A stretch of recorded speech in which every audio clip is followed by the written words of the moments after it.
pagi, apa kabar kalian hari ini? Ibu harap kalian dalam keadaan sehat-sehat dan baik-baik saja. Meskipun kita belajar dari rumah, tetapi kalian harus tetap semangat untuk belajar dan tetap menjaga kesehatan. Sebelum kita memulai pembelajaran kita hari ini, alangkah baiknya kita awali dengan doa. Mari bersama-sama dengan Ibu kita berdoa. Berdoa mulai.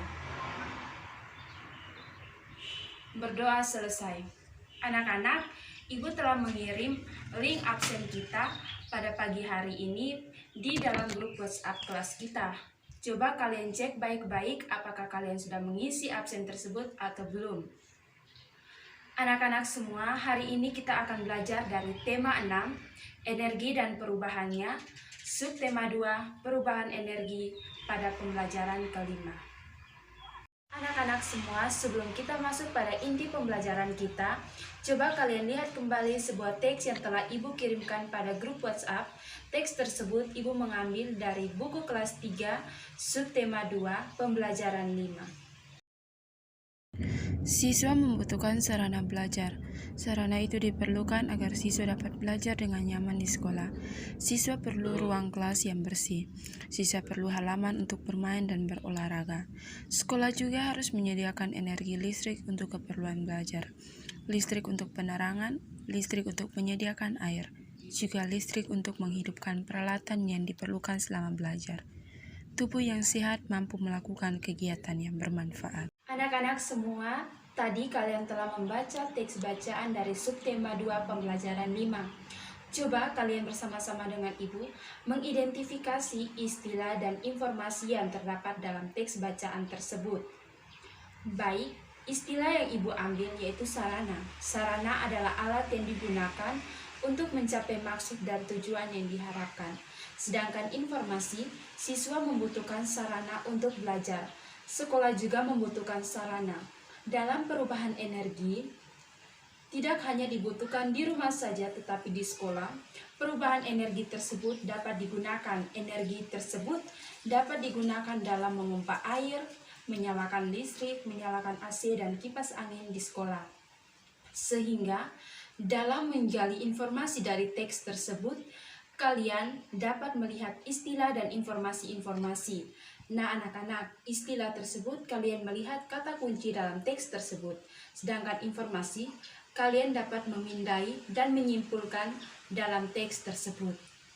Anak-anak semua, apakah kalian ingin bertanya atau mengajukan pertanyaan yang belum kalian pahami mengenai isi teks bacaan tersebut? Jika kalian ingin bertanya, silakan kalian ajukan untuk Ibu mendengarkan secara bersama-sama. Oke anak-anak, jika kalian tidak ingin bertanya, kita lanjut pada pertanyaan-pertanyaan mengenai teks tersebut. Adapun 5 pertanyaan yang akan Ibu tampilkan, antara lain yang pertama. 1.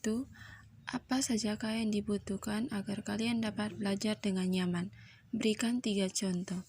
Yang pertama, ruang kelas yang bersih sehingga nyaman saat belajar. Yang kedua, halaman untuk bermain dan berolahraga. Yang ketiga, lampu untuk penerangan dan air bersih. Soal kedua, apa yang perlu disediakan sekolah agar siswanya dapat belajar dengan nyaman? Berikan 3 contoh. 1. Ruang kelas yang bersih. 2. Halaman yang bersih dan nyaman. 3. Listrik untuk penerangan dan penyediaan air bersih. 3. Apa kewajiban siswa terhadap sarana yang disediakan sekolah? Kewajiban siswa terhadap sarana yang disediakan sekolah adalah menjaga dan menggunakannya dengan baik sesuai keperluan. Keempat, untuk apa sajakah energi listrik digunakan di sekolah? Berikan 3 contoh. Yang pertama, untuk menyalakan lampu. Kedua, untuk menyediakan air yang menggunakan pompa listrik. Yang ketiga, untuk menyalakan kipas angin atau AC. Kelima, tuliskan 3 peristiwa perubahan energi yang terjadi sehari-hari. 1. Perubahan energi listrik menjadi energi cahaya pada lampu. Kedua, perubahan energi listrik menjadi energi gerak pada kipas angin. Ketiga, perubahan energi kimia menjadi energi gerak saat berjalan atau berlari. Anak-anak semua, Ibu akan menampilkan contoh-contoh perilaku yang baik tentang kewajiban menghemat energi. Pada keenam gambar di bawah ini diberikan tanda centang ketiga gambar tersebut sesuai dan tanda silang pada gambar yang tidak sesuai.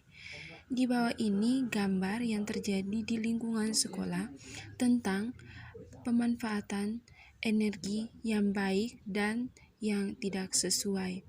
Diberikan gambar silang pada 3 gambar yang tidak sesuai dan 3 tanda centang pada gambar yang sesuai. Anak-anak semua, coba kalian sebutkan 3 pengalaman kalian di rumah terkait dengan pemanfaatan atau penggunaan energi terkait dengan perubahan energi. Berikut ini 3 contoh kewajiban menggunakan energi di rumah ya siswa-siswi. Pertama, menghemat energi listrik dengan mematikan lampu ketika sudah tidak dibutuhkan. Kedua, menghemat air dengan mematikan keran air agar tidak meluber dan tidak bermain dengan air bersih. Ketiga, menghemat energi kimia yang ada pada makanan dengan tidak membuang makanan dan memakan sesuai dengan kebutuhan. Anak-anak semua, setelah tadi kita mempelajari materi-materi mengenai perubahan energi, Ibu telah memberikan sebuah rangkuman singkat mengenai pembelajaran kita hari ini, bahwa perubahan energi adalah berubahnya suatu bentuk energi ke dalam energi yang lain. Adapun macam-macam energi, yang pertama, energi listrik, kedua, energi cahaya, ketiga, energi gerak, keempat, energi bunyi, kelima, energi kimia, dan yang terakhir, energi panas. Melalui teks bacaan yang tadi kita bacakan, kita telah mengidentifikasi istilah dan informasi yang terdapat dalam teks bacaan tersebut. Dari mana kita mengetahui istilah dan informasi dalam teks bacaan tersebut? Melalui istilah, kita melihat kata-kata kunci yang ada dalam teks bacaan tersebut. Sedangkan informasi, kita dapat memindai dan merangkum sendiri pemahaman kita mengenai isi teks tersebut. Adapun contoh-contoh kewajiban yang telah kita lakukan di rumah maupun di sekolah.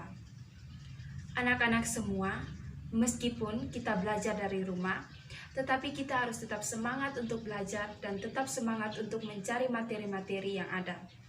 Oh ya anak-anak, ingat bahwa kita belajar dari rumah, kita harus tetap menjaga kesehatan dan selalu berdoa. Namun sebelum kita menutup pembelajaran kita hari ini, alangkah baiknya kita tutup dengan doa. Mari kita berdoa. Berdoa selesai. Anak-anak semua, sampai bertemu pada pembelajaran berikutnya dan sampai jumpa.